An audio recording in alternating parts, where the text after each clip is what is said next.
be able to do that. Yeah, I believe this is the way the approval ratings stand today for the president. States that would go for him outlined there in blue. The big problem, he would need to carry states where his combined average approval rating is just above 43%. That's well below the long-established 50% threshold. With us now, the columnist for Roll Call and editor of the Rothenberg Political Report, Stuart Rothenberg. Stuart, thanks for being with us. We've thrown out a lot of numbers there, and my words didn't match the maps, so it's a little bit confusing, I think, to our audience right now. But break it down for us. You took a look at the numbers. Gallup polls individual states, state by state. If you add up the states where the president's approval rating is 46.9% or higher, then at this moment he would collect enough electoral votes from those states to win re-election. Do I have that right? Yes.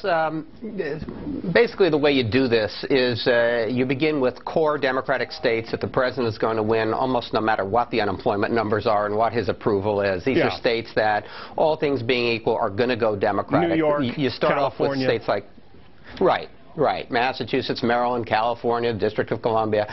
And then you kind of move toward the more competitive states. And when you isolate those dozen or so states, and we're talking about Virginia, North Carolina, Florida, Ohio, Colorado, Iowa, Wisconsin, Nevada, New Mexico, and a handful of others, those are the states that are going to go back and forth, swing to one party or the other, depending upon the momentum of an individual election.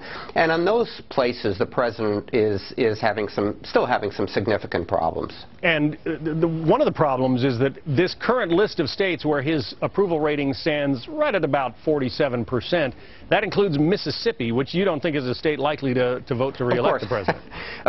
Of course, the president's not going to win Mississippi, and he's not going to win any states, frankly, in the South, except he's competitive in Virginia, North Carolina, and Florida, which is a kind of an odd southern state. It's half southern and half northern. But the Deep South, no. So it doesn't really matter where the president's job approval is there. John, it's a combination of the president's current poll numbers, the economic numbers, and the historical trend in some of these states.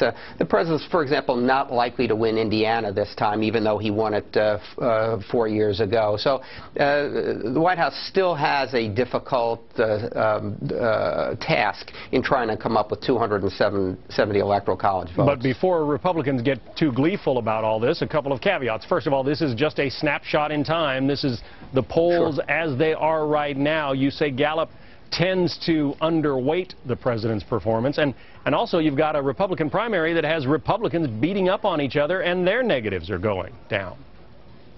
Oh, absolutely. And look, we've had a couple of good months of unemployment numbers.